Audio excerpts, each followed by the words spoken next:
이 프로그램은 방송통신위원회 방송통신발전기금을 지원받아 제작한 것입니다.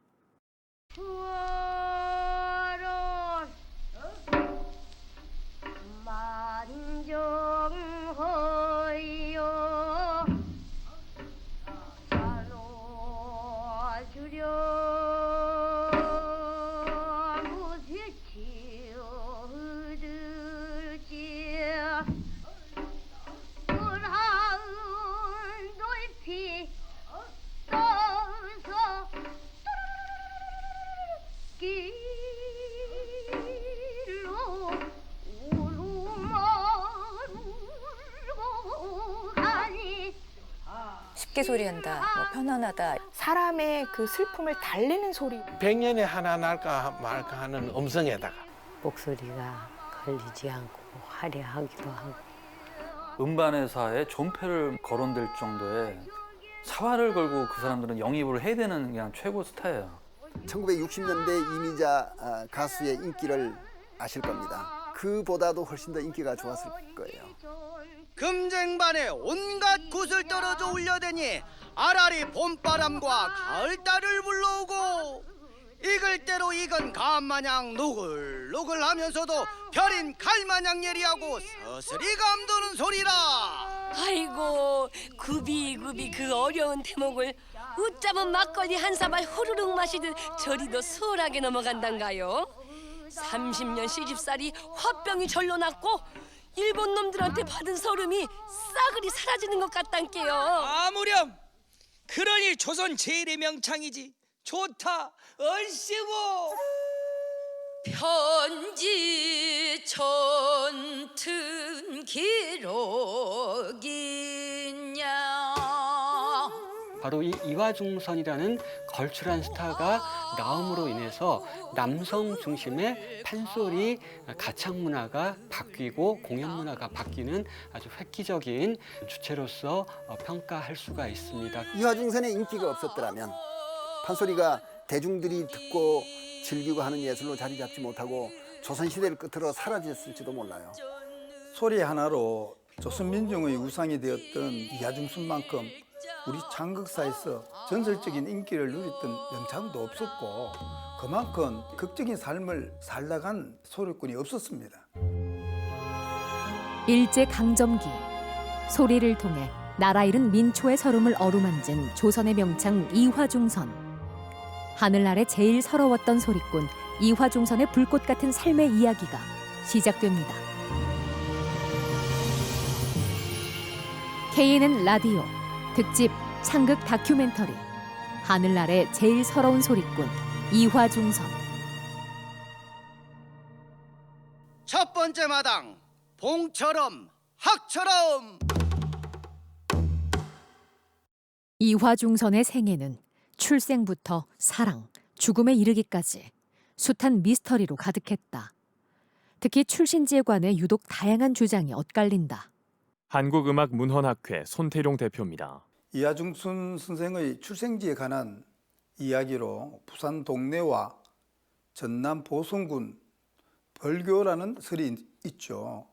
이 중에서도 가장 신뢰성이 있는 출생지는 바로 부산 동래입니다. 모건대학교 최혜진 교수입니다. 호적에는 기본적인 그 출생사항이 1899년 9월 16일 목포시 남교동 12번지에서 출생했다. 김문성 음악평론가입니다. 예술인들 호적 조사를 하다 보면은 그 호적이나 분적을 통해서 실은 올라 있는 것과 실제 사는 것이 많이 달라지는 경우가 있기 때문에 그걸 이제 100% 저도 믿지는 않습니다만 그럼에도 불구하고 상당한 가능성은 있다. 군산대학교 최동현 교수입니다. 출생지는 아니고 살았던 것은 확인이 되지만 출생지라고 하기는 어렵죠. 왜 그러냐면 사람들이 이사를 다니잖아요. 더군다나 그렇게 연여오락에 종사하고 무업에 종사하고 그런 사람은 보통 이사를 많이 다닌다니까요. 그래서 여기에도 흔적이 있고 저기에도 흔적이 있는 거죠. 분분한 의견 가운데 가장 오랫동안 통설로 여겨져 온 곳은 바로 부산이다. 일제강점기에 활동한 판소리 연구가 정노식은 1940년 발행한 조선 창극사에서 이화중선은 경상남도 부산에서 출생하였다라고 밝혔다. 이화중선 역시도 생전에 자신이 부산 출신이라고 자주 언급했던 것으로 전해진다. 전 영남대 교수 이중훈입니다. 생전에 살아계실 때 김소희 씨가 이하중순을 갖다가 어머니 딸이지. 자기를 어시 귀여워해가지고 하중순에 대해서 이야기를 하는데 내가 이래도 내 고향은 동네다. 그런 소리를 자주 하더랍니다. 박기 씨도 한번 공연을 갔더니 그런 소리를 하더랍니다. 내가 이래도 부산 출신이네 이카더랍니다. 한국음반 아카이브 연구소 배연형 소장입니다. 어느 정도 일리는 있는 것 같아요. 왜냐하면 이화중선 명창의 안일이라든지 소리를 들어보면 영남 부산 지역 그쪽에 사투리 억양이 좀 있어요. 예민하게 듣는 사람들은 그게 들려요. 이화중선은 1898년생으로 찢어지게 가난한 집에서 사남매 중 맏딸로 태어났다. 부친 이춘실은 부산 동래 출신으로 권번 근처를 떠돌며 허드렛 일로 먹고 사는 하층민이었다. 전 영남대 교수 이중훈입니다. 아버지가 동래 출신이고 등짐 장수를 했어요.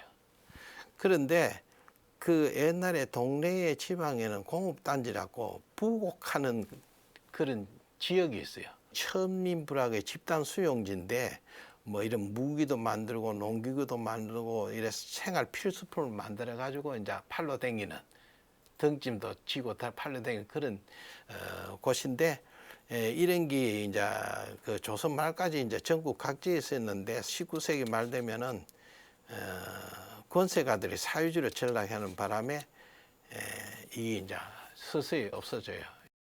이화중선은 아버지 이춘실을 따라 어려서부터 전국의 권번을 떠돌아다녀야 했다. 못난 부모 만나 온갖 천대와 고생을 감내하는 딸이 안타까웠던 것일까. 부친 이춘실은 어린 딸에게 이봉학이라는 특별한 아명을 지어주었다. 아버지, 내 이름 말이에요. 왜 하필 봉학이에요?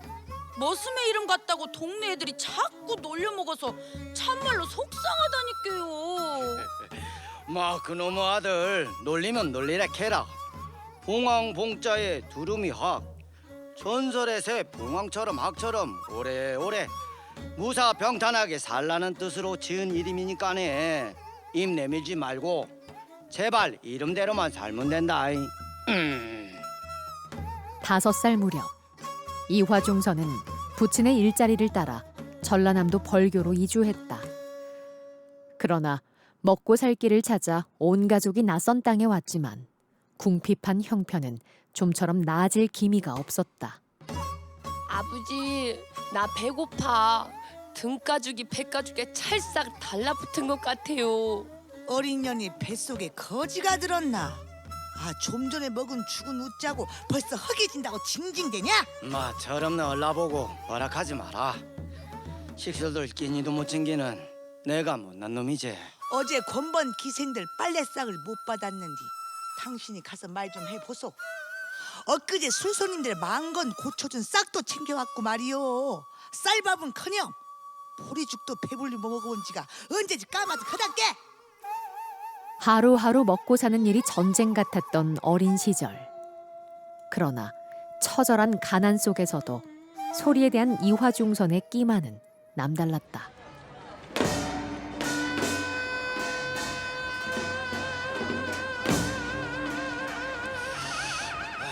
마 그나저나 봉학이 우리 딸 화중선이는 어디 있노? 아이 마 보소 우리 큰딸 이화중선이 못 봤는겨? 저기 가설 무대에서 노래하고 있는 쬐끄만 기집애가 이신의 딸내미 아니오? 아이고야, 콩알 만한 것이 소리를 한번 겁나게 야무지게 하네. 얼씨구 좋다. 사랑 내 사랑이야. 사랑이로구나 내 사랑이야. 내 사랑이로다. 내돈 내 사랑아. 저리 가거라. 뒤태를 보자. 이리 오너라. 앞태를 보자. 아짱 걸어라. 걷는 태를 보자. 어라 옛속을 보자 내돈내 사랑아. 이화중선은 13살 이전까지 전라남도 벌교에서 성장했다고 알려진다. 이 무렵부터 이화중선은 이미 꼬마 명창으로 주변의 명성이 자자했다. 모건대학교 최혜진 교수입니다. 그 나간 순천에서 아주 명가로 이름이 났던 지식인 이영민이라는 분이 당대 여러 명의 명창들을 초청을 해서 공연도 하고 또 한시도 지어주고 그랬는데, 이영민의 한시에도 이화중선이 이제 등장을 하고 또 시로도 기술이 되고 한 것을 봐서 아마 이화중선은 어릴 때 13세 이전까지는 벌교에서 자란 게 맞지 않나, 이렇게 생각이 듭니다. 당시 벌교에는 아마 여독이라고 하는 분이 극단을 가지면서 이렇게 이화중선을 가끔 무대에도 세웠던 모양이에요. 벌교 지역에서 이제 여러분들이 증언을 하시기를 이화중선이 어릴 때부터 무대에도 서고 소리도 조금씩 하면서 꼬마 명창으로 이름이 났더라. 그러나 타고난 재능이 차라리 원망스러운 가난한 집안의 맏딸. 소리와 생계, 두 가지 숙제를 해결하기 위해 선택은 단 하나뿐이었다. 아버지, 뱃속에 코끼 들어간 지가 언제인지 기억도 안 난다니까요. 저 화봉이 피골이 상접한 것 좀 보시오. 이리는 못 살겠소. 내가 가진 재주라고는 소리밖에 없은께 어찌 됐든 소리로 식구들 먹여 살릴 방도를 찾아야 되겠소. 나 여기 남원 건번 기적에 오를라요. 나는 밥보다 소리가 좋소. 소리로 반드시 성공해서 집안을 일으킬 것이오. 모건대학교 최혜진 교수입니다. 아마 벌교 지역의 권번을 이제 뒤로 하고 남원 지역의 권번으로 가서 정착했을 가능성이 큰데요. 이때 남원으로 이사를 하면서 아예 동기 신분으로 남원 권번에 적을 뒀다, 이렇게 볼 수 있어요. 왜냐하면 벌써 매일 신문에 자기가 13살 때 남원 권번에 동기로 들어갔다 하는 이야기가 나오기 때문에요. 그거는 신뢰할 만하다고 봅니다. 권번은 조선의 국권을 강탈한 일제가 관기 제도를 없애자 이에 대항해 생겨난 기생조합의 일본식 명칭이다. 당시 권번은 어린 소녀들에게 노래와 춤을 가르치는 교육기관의 역할 또한 담당했다. 이들 권번 기생은 다른 기녀들과는 엄격히 구분되어 소리와 악기, 춤에 능한 명기이자 직업 예인으로 활동했다. 유교 사상이 엄중했던 조선 말기, 권번은 여성의 몸으로 소리를 포기하지 않고 생업을 이을 수 있는 유일한 길이기도 했다.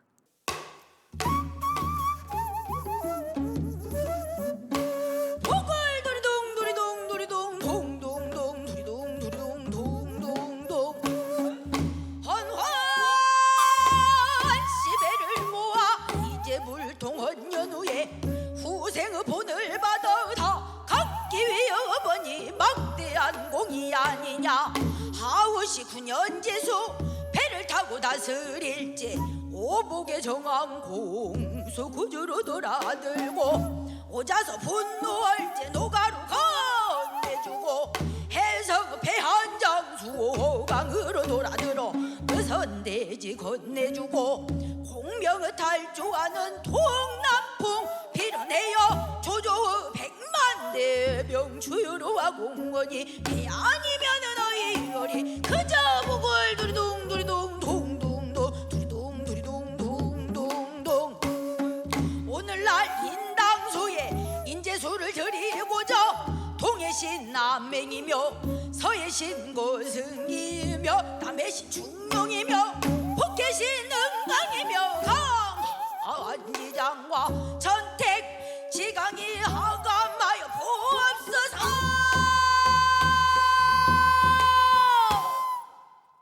당시 남원 권번의 소리 선생은 일대에서 출중한 소리꾼으로 유명세를 떨치던 김정문이었다. 군산대학교 최동현 교수입니다. 김정문은 전형적인 동편제 판소리를 하는 사람인데 송만갑의 이제 제자죠. 김정문이 그 송만갑의 소리를 그대로 한 사람입니다. 왜 그러냐면 이제 송만갑의 목소리를 철성이다 그럽니다. 철성. 그런데 그 철성의 발성법으로 소리를 하는 사람, 그대로 하는 사람이 김정문밖에 없습니다. 그리고 그 다음에 이제 김정문의 제자인 강도근 명창이 철성 소리꾼이죠. 그렇게 3대가 쭉 내려오는 전통이 가장 확실한 것입니다. 송만갑은 19세기 후반부터 20세기 전반까지 활동한 판소리 명창으로 이동백, 김창환, 정정열, 김창룡과 함께 근대 5명창 중 한 명으로 꼽힌다. 세습 예인 집안 출신인 그는 집안에 내려오는 동편제 법통을 소리의 기반으로 삼으면서도 스승 정창업으로부터 배운 서편제의 장점을 받아들여 자신만의 개성 있는 소리제를 구축했다.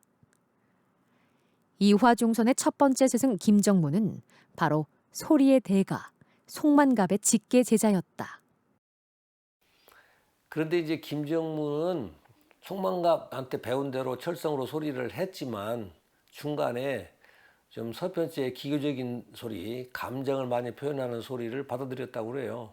그리고 김정문은 또 민요도 잘 했던 사람이에요. 소리꾼은 본래 민요 안 하거든요.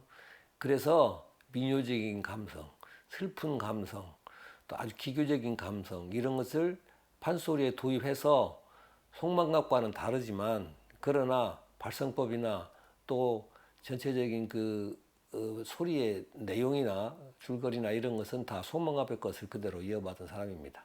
한국학중앙연구원 성기련 교수입니다. 김정문 명창 같은 경우에는 뭐 굉장히 조선성악연구회 중심으로 이제 중앙 무대에서 활동한 명창은 아니었기 때문에 송만갑 이런 창자에 비해서 덜 알려졌지만 굉장히 그 동편제 소리를 정통으로 있고 또 성음이 굉장히 좋았던 명창으로 알려져 있죠. 그 유성鍵반이 몇 개 남아 있거든요. 근데 이제 들어보면 굉장히 이제 그 당시 평이 맞다, 정말 대명창이다 이런 생각을 하게 되는데. 김정문이 부르는 단가 홍문연입니다.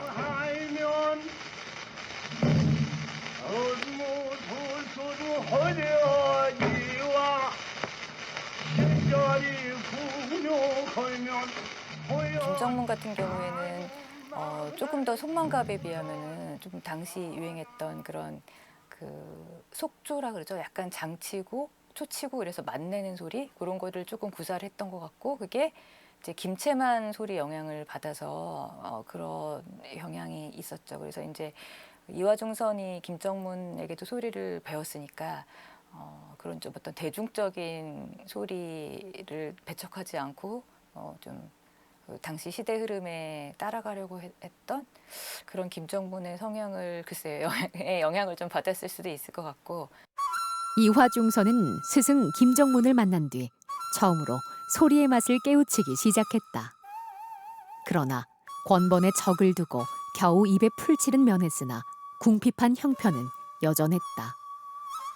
그 역시 다른 기생들처럼 경제적 후원이 절실한 처지였다.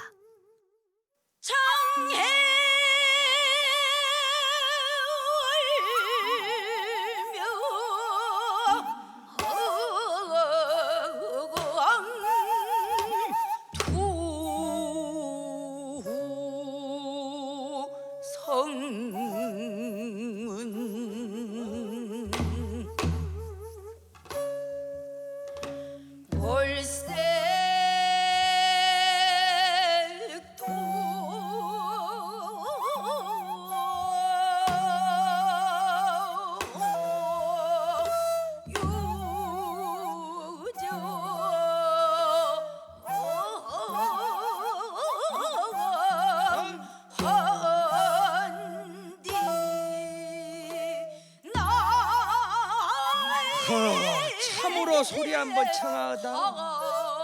은쟁반의 옥구슬이 또르르르르르 굴러간단 말이 딱 이화중선이를 두고 하는 말이여. 아이고 소리가 암만 옥구슬 금구슬이면 뭐 한단가요? 명색이 남은 권번 기적이 오른 몸인데 여증 머리도 못 올리고.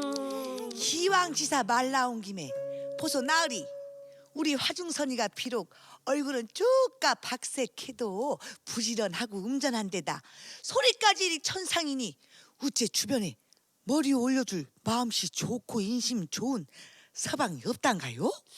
허허이 보자. 아유 그니 여보시게 박비랑 아유 어떠신가? 어? 제주 좋은 소리꾼 하나 살리는 셈치고 이화중선이 머리나 올려주면 어떡하는가?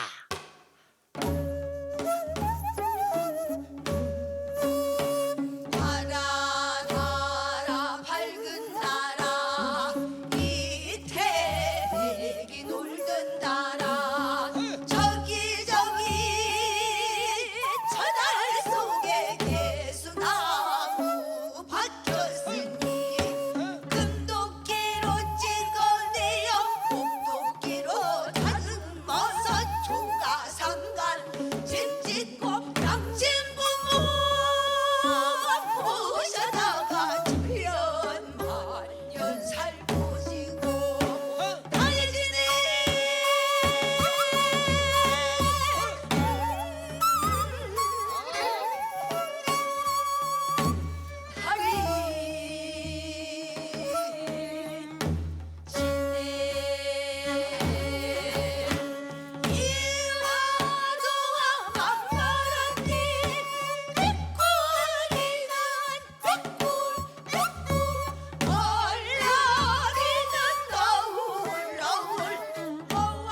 박비랑은 남원 수지면 흠실에 살던 만석군 박씨문중의 선비 박해창으로 남도에서 올라온 이들은 누구나 이 집 사랑방을 반드시 거쳐갔을 만큼 번성한 가문 출신이었다.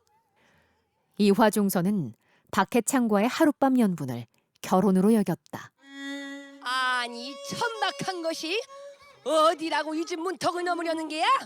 박비랑께서 머리를 올려주었으니 어엿한 치아비여라.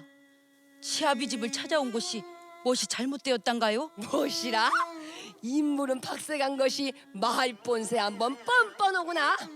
오호라, 남원 권번에서 소리하는 기생이라더니 보통 물건이 아닐세. 아씨, 일단 보따리부터 풀고 큰마니부터 만나서 인사를 올려야 쓰겄소. 왜야?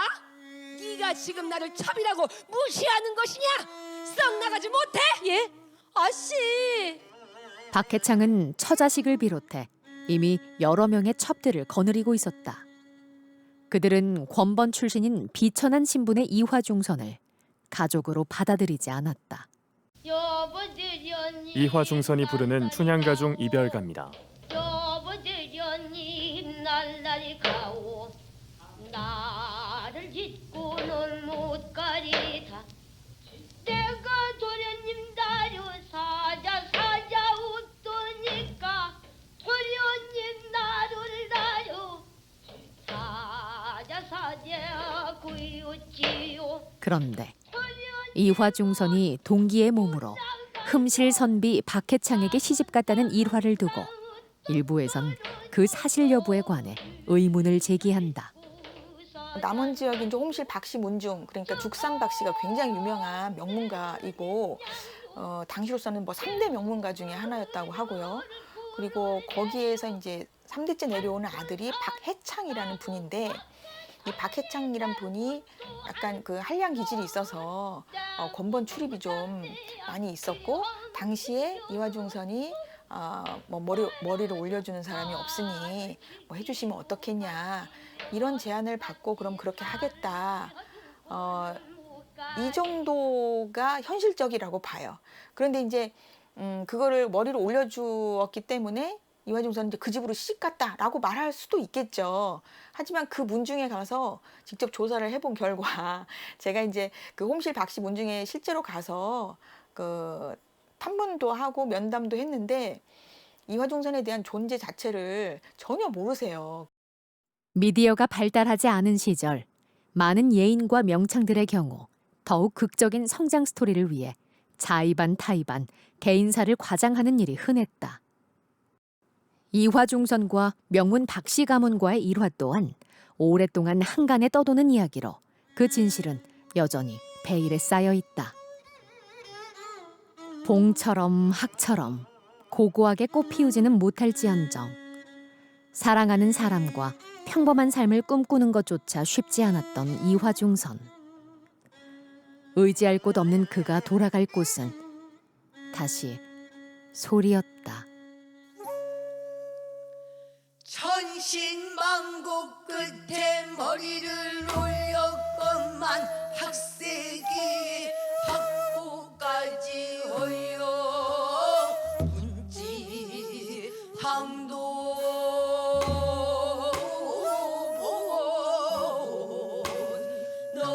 넘고 전날부터 된 소방을 당하니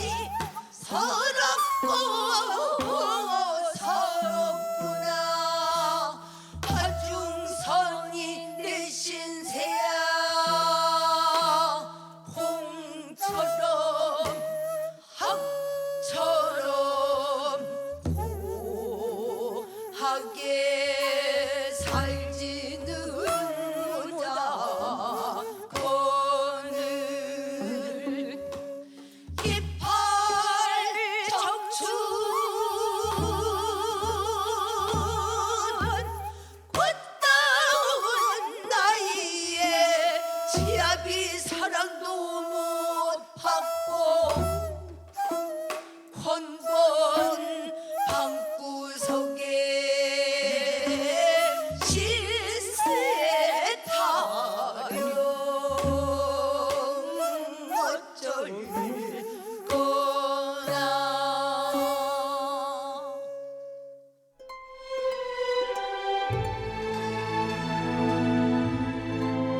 라디오 특집 창극 다큐멘터리 하늘 아래 제일 서러운 소리꾼 이화중선 내일 저녁 6시 2부 세상에 없는 꽃이 되어가 방송됩니다.